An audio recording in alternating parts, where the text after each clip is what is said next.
I can say in general, all of your, all of the player feedback reaches, the relevant people in Upland, including all leadership. And even though sometimes it may feel like some of the feedback is being acted on slowly, it does not mean that it doesn't reach our conversations.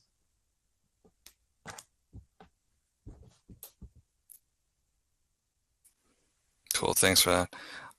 If no one else is going to ask anything, I'm just curious, what do you see as the next asset to be bridged and go to, you can sell it on OpenSea or whatnot? I know we got Block Explorer as the first one. I was just curious what you think the next asset will be. Yeah, it's a great question. So we are now working on two types of infrastructure that would allow the next asset classes to be exported. The first one has to do with basically supporting 3D items and not just kind of like 2D items like block explorers.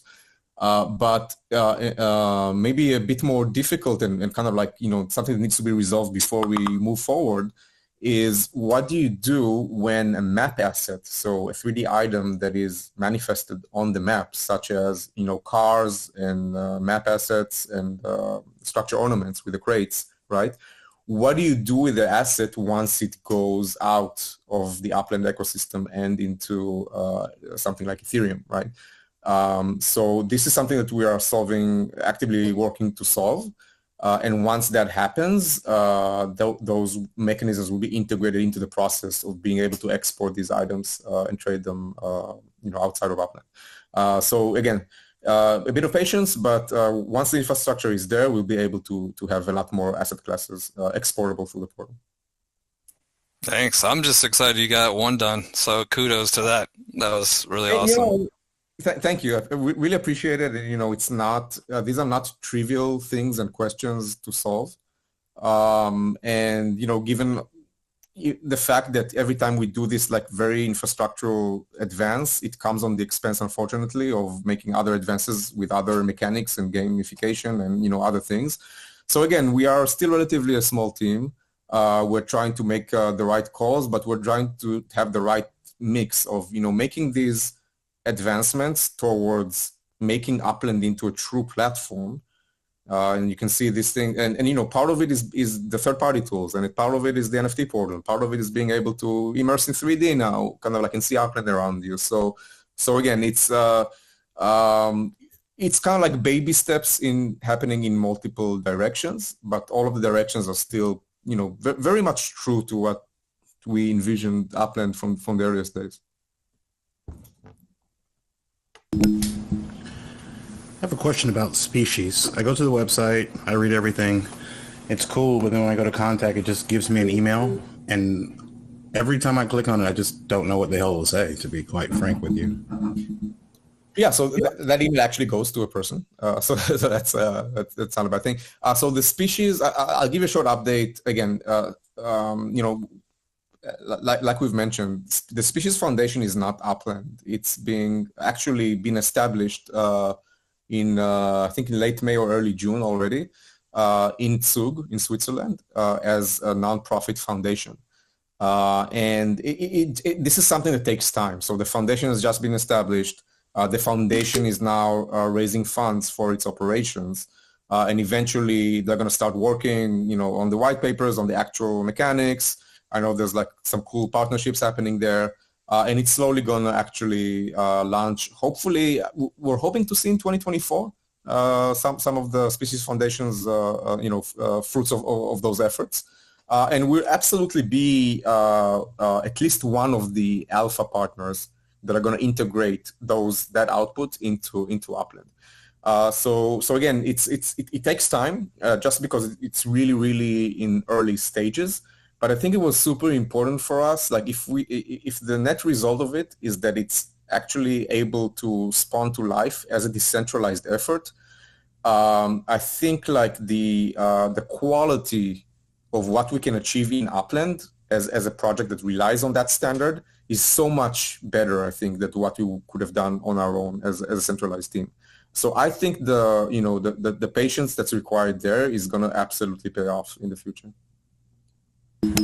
No, I think it's a great idea to have a uniform, at least, I don't know, biodiversity, at least some type of underlying. Like you say, it might appear different depending on what platform you're in, but to have something that works seamlessly between, like going from cities or states or countries Yeah. in real life. So I think that's super cool. I wonder then when it comes to UGC or even just Upland generated content, since it is a third party organization, or would we then be limited by what, I wanted to raise a herd of llama? Does species have to have already created what a llama is in order to make that happen? Fantastic question. And maybe before I answer that, I do want to stress that again, we are involved in the specification of the standard to kind of like help out the foundation. And part of the magic about what the Species Foundation is going to be doing is that a single life form, right, is not, let's say, it doesn't have like a visual appearance necessarily, right? So it's not limited to any visual art style. A life form in its basis is a logical entity that has all the data and metadata about that life form, but then it knows how to manifest itself through different art styles. And this is the big part of why that can be basically a prone or an approach to actually start talking about interoperability between the metaverses, right? Because if you take, let's say, Upland, and maybe let's take Sandbox, which is a voxel world, right? If I have a dog in Upland and I want to take it to Sandbox, it's like you said, it's not going to fit, right? Even though we can technically take it and dump it in Sandbox, it's just not going to look like a Sandbox element. But if you relied on a standard and that standard knew how to paint itself in Upland in a kind of like sort of realistic style, whereas it goes to Sandbox, suddenly it knows how to paint itself the exact type of dog that white Labrador would know how to paint itself in voxel style. Suddenly you have interoperability. And this opens up basically, and it's another great thing and another great incentives why projects may want to join as adopting worlds. Because even if I have a project and I have a really, really unique art style that I can't find the appropriate, part of the library to use, I can actually add an art style to the standard as a project and then incentivize either my team or my community or whoever to start filling in those gaps. So if I am whatever, a 2D pixel game, right, but I still want to include life in it, I can start doing all life on my own, or I can add that style to the standard and then start incentivizing either my community or just creators to start filling in every form of life that's going to have now a 2D pixel art style manifestation, included with animations, with everything, right? Then suddenly you can start seeing the power of that.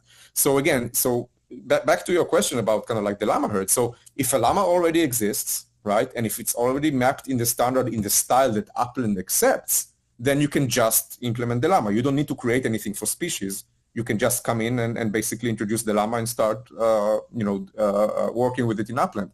But if it's missing, you actually have now an opportunity, just because, I don't know, for some reason you wanted llamas, you could actually work to make it happen. You can either, if you're a creator, you can create the assets on your own, or you can incentivize other creators to fill out those blanks, and then kind of like use that new added assets to basically carry out your plans in Upland.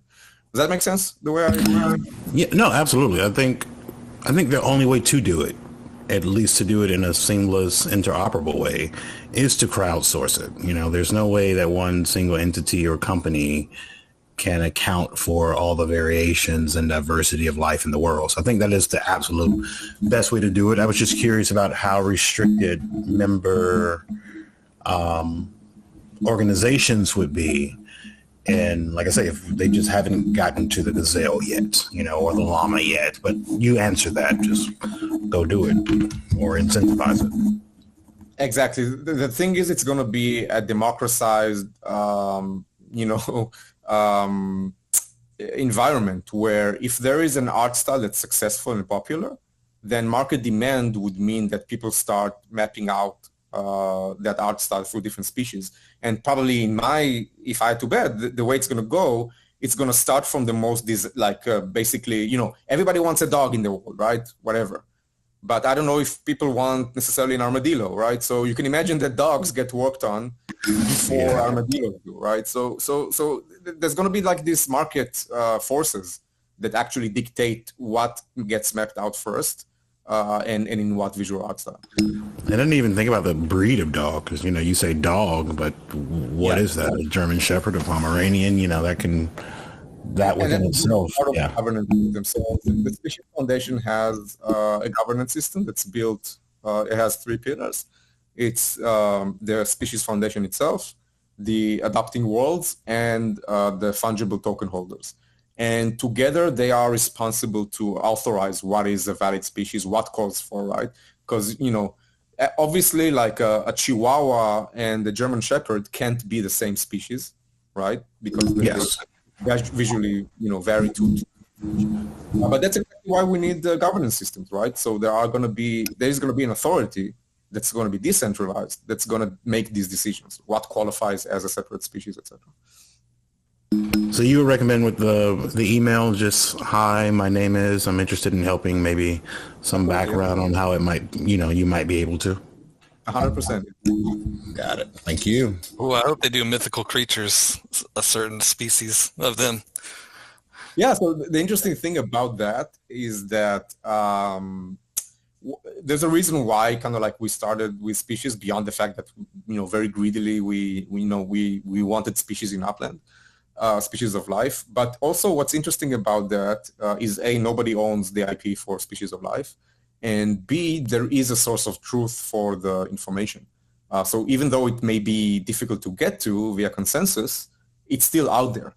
And when you start talking about mythical creatures, right, like how would you get to a consensus about how much damage does a red dragon do with fire breath, right? That's a bit harder to do. But you can imagine definitely once species proves out to be a functioning and working environment, how that can be then used as infrastructure for other asset classes as well, and not just species of life. Well, then devil's advocate. So, I'm working on a Flappy Explorer, or Flappy Llama thing, so a flying llama adaptation of Flappy Bird. If I want, just using that in example, if I wanted to take the llama sprites and make them in, but species governance says no, there's no such thing as a flying llama.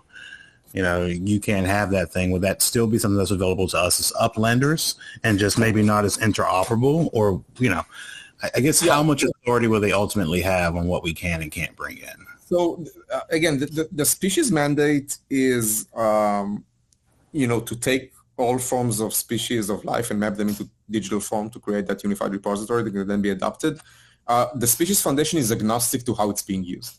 So if you wanted to take any of the assets and then, put wings on them and make them fly, that's not for the Species Foundation to decide how you use it. You as an adapting world or an adapting game, you pay for these assets one way or another, is either as a SaaS or through market transactions if you are Web3 and you use NFTs. But then the way you use it is totally up to you. So you may be able to expand on the standard if you want to, if that makes sense.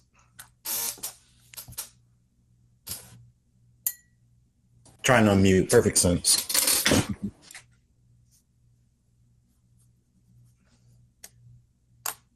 All my other questions had to do with UGC applications, but you guys addressed that heavily, so I don't have anything on that. Cool. Thank you. And I'm not going to torture you with asking you about STEM. I'm more pro-TIM this time because, I know you're working on it. Yeah, we'll announce full details when we get ready to launch with it. But it's it's a pretty cool step in the direction of life. So we are really excited internally about this project. All right. Anybody else? Any questions? I have a question, but I don't know if my mic is working. Yeah, I can hear you. Oh, great. I wanted to ask about the voting mechanic because we had some big changes to the economy without voting happening. So I was wondering if that's still a thing that we will see. Yeah, the voting is definitely something we're going to make use, and the primary reason we used voting for the community pool question was that this was a change that we wanted to make that in some ways was in conflict with things that we have previously written in the white paper. So this is the main reason why we wanted to seek out the community's approval before making that change. Whereas a lot of the other changes, again, we feel confident that they are called for the health of the economy. So, for example, the earning caps, right? And being able to log in. Having to basically be an active player in order to fully capitalize on the full potential of your earnings. This is something that we felt very strongly that this is a decision we can make as having the authority of kind of like the central bank without having to consult with the community. But to your question, we definitely envision, using the voting mechanism when these things are required, and we do have probably a couple that may happen. Again, I don't want to say too much before we have all the information, but there may be some other coming up. Yeah, no, clear. I don't have to know which one, but we're just curious because I don't know, to me and a lot of people I talked to, it seemed like the earnings cap was kind of similar because it also was about the white paper, and I would have voted for it. So it's not about the outcome, but just about how our decisions weighed for what is voted on and what is something that's like a central decision. And then we got like a bunch of questions which were like, pick the name of the female llama, which confused us a lot because it's like, as to where, 100% hear you, and we hear that feedback. I think, like, again, for the fun votes and the funny ones, right? This is basically almost like a comic relief, right? So these are not meant to be like, in any way comparable to things like the community pools vote that we had. But we would absolutely look into more opportunities to let the community weigh in on decisions. Will there be a newer version of the white paper in the near future? That's a great question. We've always kind of like had that somehow on the back of our minds, right? At least updating and doing that. I think some of that was kind of a bit replaced with these roadmap updates and these quarterly updates in AMAs that we're doing. The thing is, white papers are usually meant where a project is starting out and has to, portray its vision before there's anything there, right? To get the very initial early adopters bought into the idea and kind of like, want to be part of the ecosystem. I think Upland today is in a completely different state, right? We have a history. We have a clear roadmap that we try to update and communicate, each and every quarter, right? There's tons of information that you can do. If you are a new player that wants to join the Upland ecosystem, right? There are existing communities, there are existing features, there's again a track record. So I don't know necessarily that the white paper is the best thing to do. I mean, again, not that I compare Upland to Apple, for example, but Apple doesn't have white papers, right? And no other company does as well. So we feel like white papers are, specifically called for at the stages where companies don't have anything to show for, whereas the actual, sorry, computer's crashing. Can you guys still hear me? Hello? Yeah. Okay, sorry. Yeah, whereas, once you have a real product, a real economy, a track record, a vision, a roadmap, I'm not sure that white papers are actually the right tool to deliver future, plans. Yeah, I think me personally, I would disagree with that because it's like I agree for like a bunch of things that are more details that are changing all the time, and you want to have like the freedom for that. But for stuff like, for instance, what is voted on and what's not voted on, or how Upland can use their account, like the Upland Bureau account, compared to a player. Like those are things that, me personally, I would have. I would want to know, and now I don't really have a way to get that information. And normally I would go to a white paper because there's such how do you say that? I don't know, structural parts of what's the base of Upland and their economic system. So for that, it would be really useful, I think. Yeah. Yes, first of all, that's fair feedback and definitely appreciate it. And do you have like, what would be your example for the best white paper that you've seen to date in any project? I don't know. It's difficult to like say a best one, but yeah, I don't know.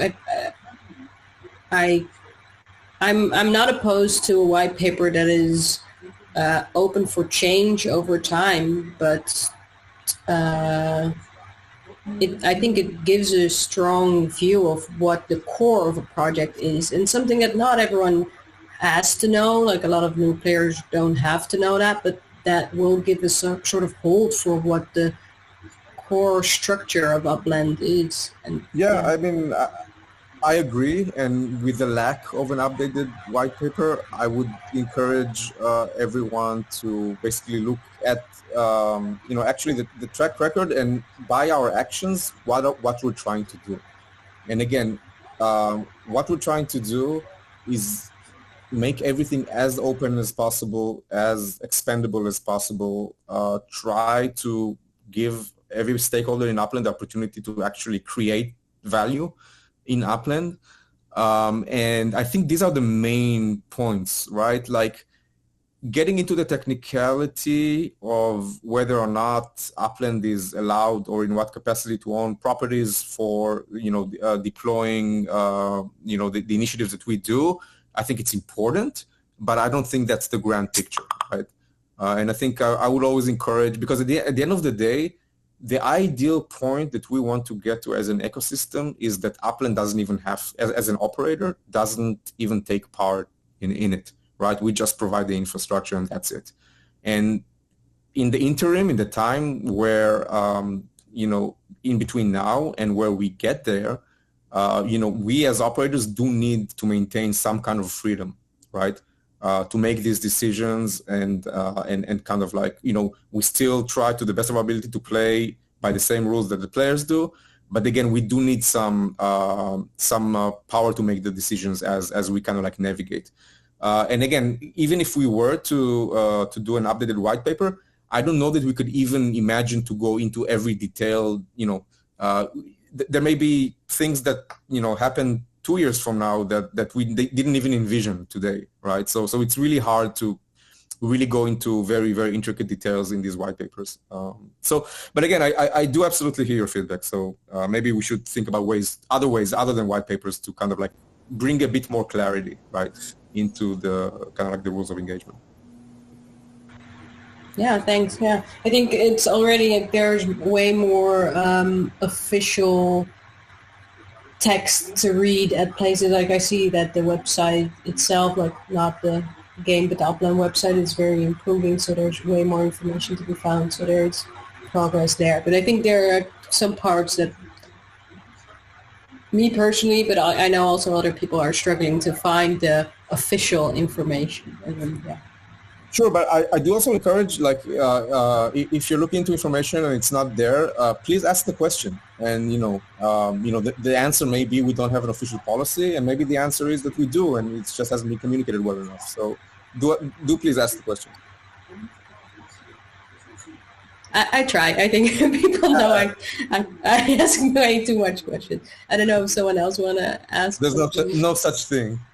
I get what you're saying. It's hard in this ever-evolving world to keep up with the white paper. It's more common with like crypto and Web3, not like big corporations, like you were Yeah, and I think saying. it's lawful. Listen, when you come out to a potential community and you have nothing to show for other than your story, right? Yeah, I think it's important at the end of the day. I think it's a move forward because it kind of like allows the community to be a bit more involved in the projects that they want to engage with.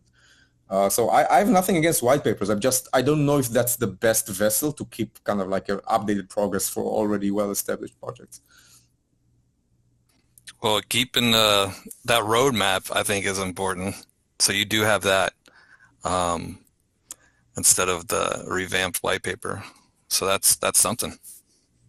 Yeah, absolutely. And it's funny because if you look at look at our, roadmaps from 2020 and 2021, right? A lot of these, like I think our track record is pretty okay compared to what we said and where we are. So again, obviously everybody wants things to go faster, but I think we're still sticking to all of our original grand plans.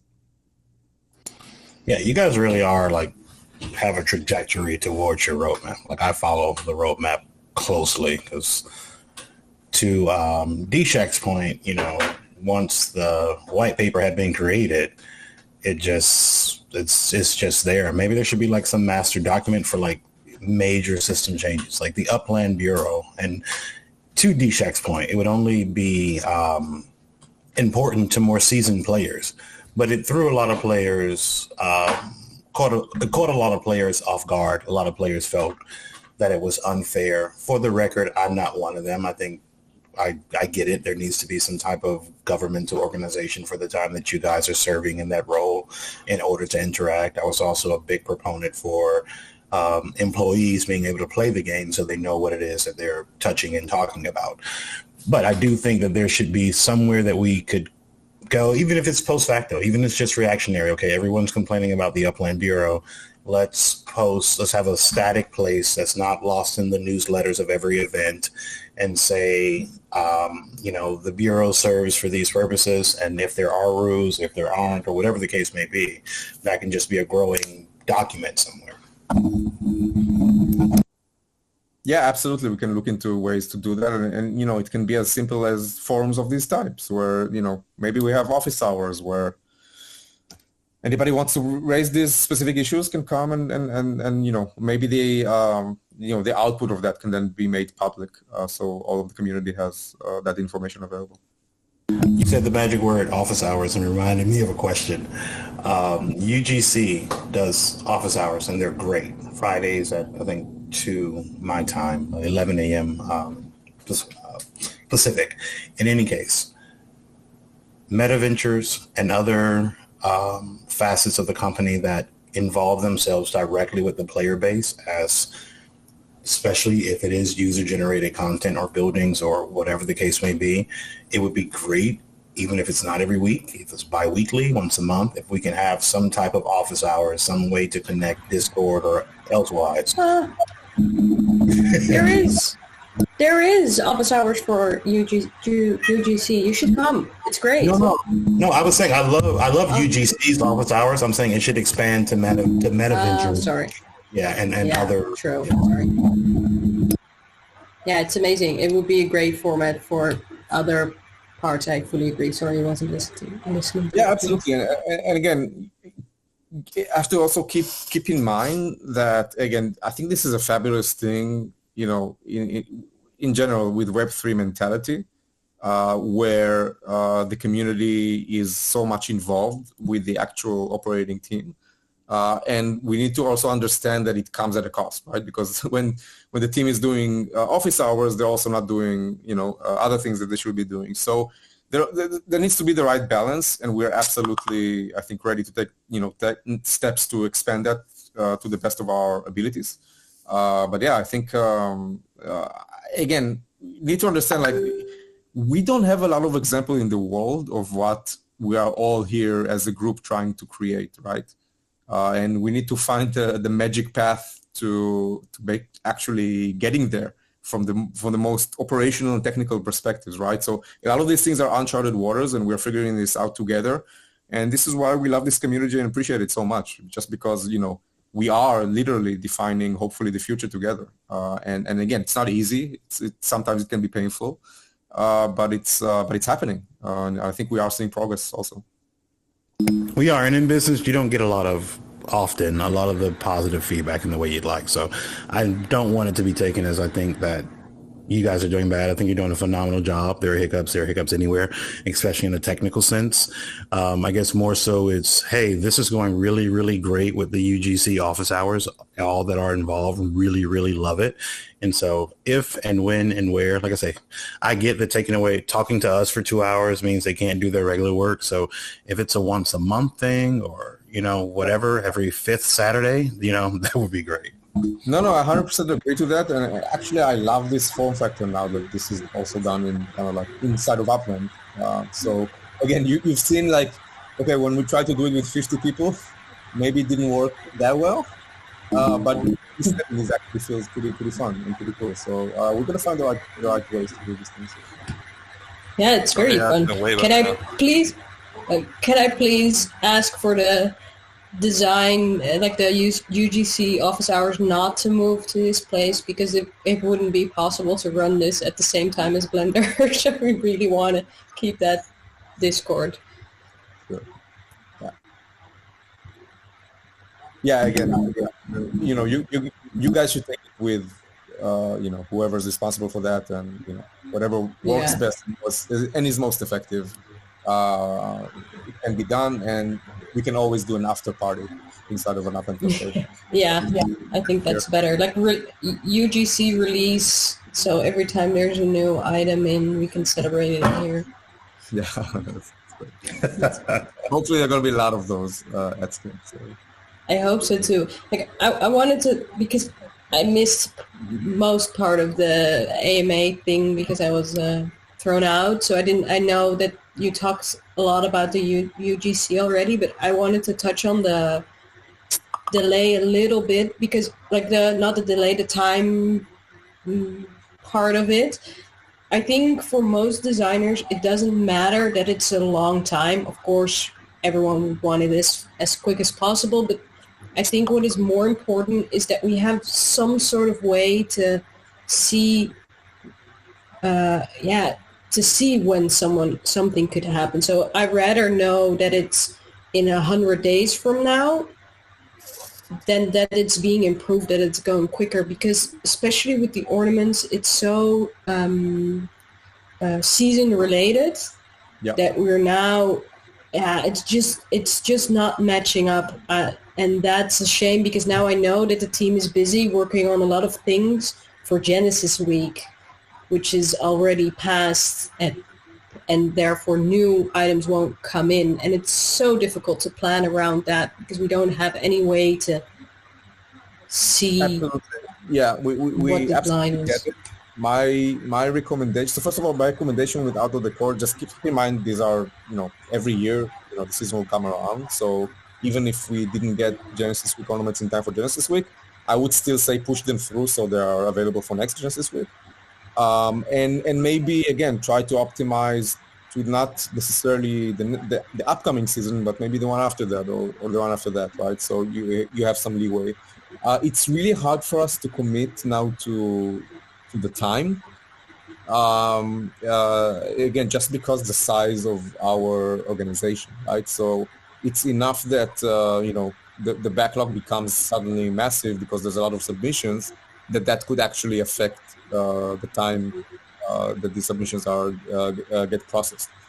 So again, I don't have a lot to say other than automation will go a long way, but then as kind of like the velocity of this picks up and it's being more and more used, then there'll also be more case to actually invest more in the team that actually is able to process these questions in a timely manner. So again, I apologize that I don't have a lot to say other than we're working on it and we understand the pain, but this is where we're currently at.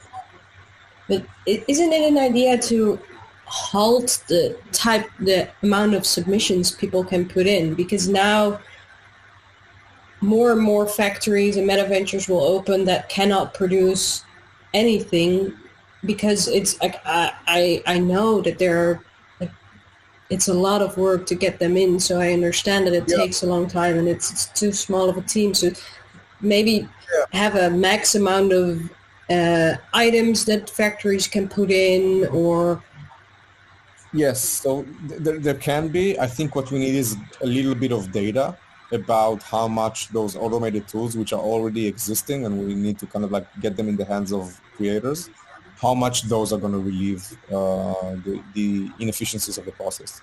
I think once we have the data, I think we can have a better, judgment call about if and where and how many restrictions we need to put in on the submission process. Because I think we're already working with the automation tools. It's like the checker thingy. Yes, but again, there are some updates and kind of like improvements there. But yes, we hear. So we'll take the appropriate steps. If that means that we need to limit the submissions, eventually we will. Yeah, it's like counterintuitive to ask because of course like, we want to have as many in as we want. But I think it would fit the team size. I got one last question for you, and it's a softball one. And something I'm really interested in hearing, and you might have covered it earlier. I just might have got kicked out. But what are you most hyped or looking forward to in Upland? Like, what's your favorite thing that you're working on that you're like, I can't wait till this is out? I know there might be stuff you can't talk about, but something that you can. To be honest, it's like asking, who's your favorite kid? And, whereas you may have one, you may not want to tell them to their faces. But to me, it's all about bringing everything together and how everything ties, right? So again, sometimes it's really hard to communicate visions, right? But as we're standing here, right?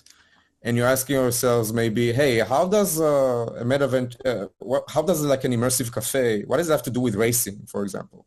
Well, what if I take a rooftop in the middle of a racetrack and I can make that into an immersive space, and now I have 360 degrees streaming showing the race.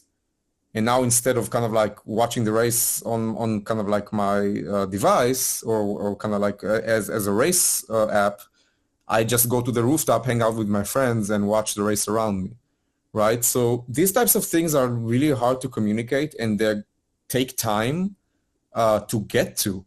But it's one demonstration of what the hell does space and buildings and meta ventures and racing and transportation have to do with each other in an emerging world.